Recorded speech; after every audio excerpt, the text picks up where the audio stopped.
नमस्कार, मेरा नाम है पीयूष और आप देख रहे हैं दी पॉलिटिक्स मैन। दोस्तों, इस देश में बीजेपी, आरएसएस, मोदी और शाह और चुनाव आयोग मिल करके जो लोकतंत्र का जनाजा निकालने का काम कर रहे हैं वो आप सबके सामने है। तमाम प्रदेशों के चुनाव में आपने चुनाव आयोग का चरित्र देखा है, ज्ञानेश कुमार का चरित्र देखा है, लेकिन अब राज्यसभा, जो मध्य प्रदेश का राज्यसभा चुनाव है, उस चुनाव में भी ज्ञानेश कुमार पूरी तरह से नंगा हो गए हैं। चुनाव आयोग पूरी तरह से नंगा हो गया है। इस देश का एक ऐसा संस्थान जिसके ऊपर जिम्मेदारी थी इस देश में निष्पक्ष चुनावी प्रक्रिया को संपन्न करवाना, वो चुनाव आयोग आज बीजेपी, आरएसएस, मोदी और शाह का पिट्ठू बनकर रह गया है। मध्य प्रदेश में कांग्रेस की राज्यसभा प्रत्याशी का नामांकन जिस तरह से चुनाव आयोग ने रद्द करने का काम किया है, चुनाव आयोग की निष्पक्षता पर बड़ा सवाल खड़ा होता है। मीनाक्षी नटराजन ने जो नामांकन किया था उसको बीजेपी को जितवाने के लिए चुनाव आयोग ने उनका नामांकन रद्द कर दिया। कारण एक छोटा सा केस का हवाला दिया, जबकि वो लोग ये बता रहे हैं और तमाम मीडिया रिपोर्ट्स ये बता रही हैं कि वो केस था ही नहीं, उसको छुपाने का कोई प्रकरण ही नहीं बनता था।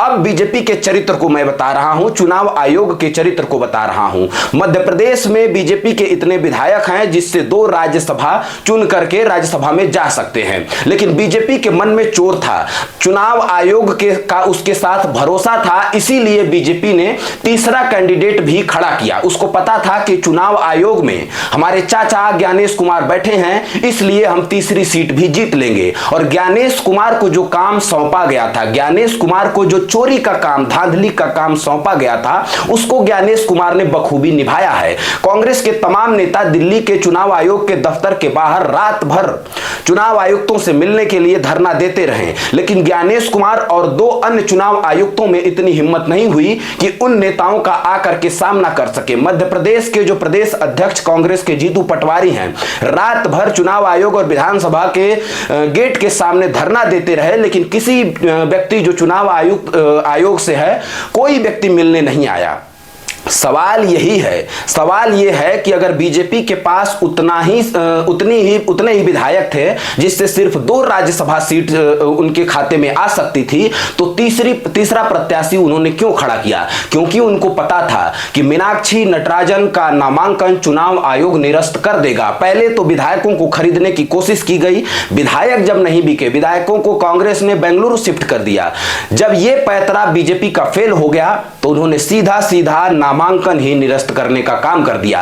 अब मैं आपको ज्ञानेश कुमार और 2 अन्य जो चुनाव आयुक्त बैठे हुए हैं जिनके ऊपर जिम्मेदारी है निष्पक्ष चुनाव संपन्न करवाने की, किस तरह से वो घोटाला कर रहे हैं। राहुल गांधी बार बार इस बात को कहते हैं कि सरकार बदलेगी, ये कहीं भी छुप जाएंगे, ज्ञानेश कुमार और 2 अन्य चुनाव आयुक्त, उनको हम छोड़ेंगे नहीं। ये बात शायद ज्ञानेश कुमार भूल रहे हैं कि सत्ता सदैव अस्थायी नहीं होती है, सत्ता बदलेगी। तो जो कांग्रेस के तमाम नेता इस बात को कह रहे हैं, उस चीज को गंभीरता से लेना चाहिए उनको। मीनाक्षी नटराजन का जो सदस्यता नामांकन रद्द करने की कोशिश चुनाव आयोग ने की है, और जिस तरह से खुली लूट, लोकतंत्र की धज्जियां उड़ाना और खुली लूट, चीरहरण किया गया है एक तरह से लोकतंत्र का। ज्ञानेश कुमार चुप हैं, ज्ञानेश कुमार पूरी तरह से अब बीजेपी के पिट्ठू बन गए हैं। इस बात को कहने में हमको कोई गुरेज नहीं है। चुनाव आयोग बीजेपी का कार्यालय हो गया है, वहीं से अब सब कुछ संचालित होता है।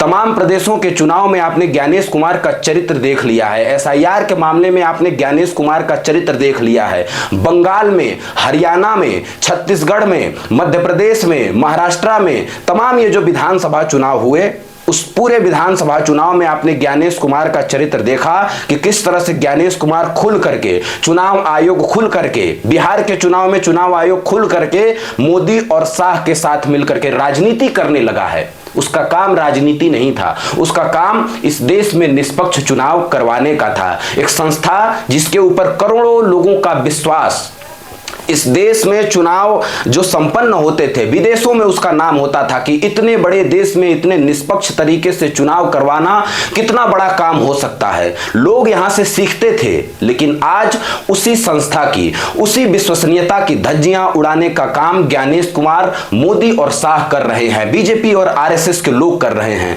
चोरी से हर प्रदेश में सरकार बनाते हैं, चोरी से केंद्र में सरकार बनाते हैं, वोट जो मुस्लिम समुदाय के लोग हैं उनका वोट काट बांटने का काम करते हैं और किसी दूसरे प्रदेश में दूसरे प्रदेश के भाजपा कार्यकर्ताओं का नाम जोड़ने का काम करते हैं। लेकिन इस राज्यसभा के चुनाव में ज्ञानेश कुमार का चरित्र अब खुल करके सामने आ गया है। अगर आपके मन में कोई भ्रम है कि इस देश में कोई चुनाव आयोग है जो निष्पक्ष चुनाव करवाएगा, जो आपको वोट का अधिकार देगा, वो आप भूल जाइए। अपने चेहरे पर से, अपने दिमाग से इस बात को निकाल दीजिए। पूरी तरह से आप समझ लीजिए कि इस देश में कोई चुनाव आयोग नहीं है। इस देश में एक आयोग है जो पर्चा पन्ना बूथों तक पहुंचाने का उसका काम रह गया है, ईवीएम मशीन बूथों तक पहुंचाने का काम रह गया है। उसका काम अब निष्पक्ष चुनाव संचालित करने का नहीं रह गया है। उसका काम अब बीजेपी, मोदी और शाह का पिट्ठू बनने का रह गया है। मध्य प्रदेश में जो हुआ है उसको लेकर के, जो चीर हरण लोकतंत्र का हुआ है, उस पूरे मामले को लेकर के आपकी जो भी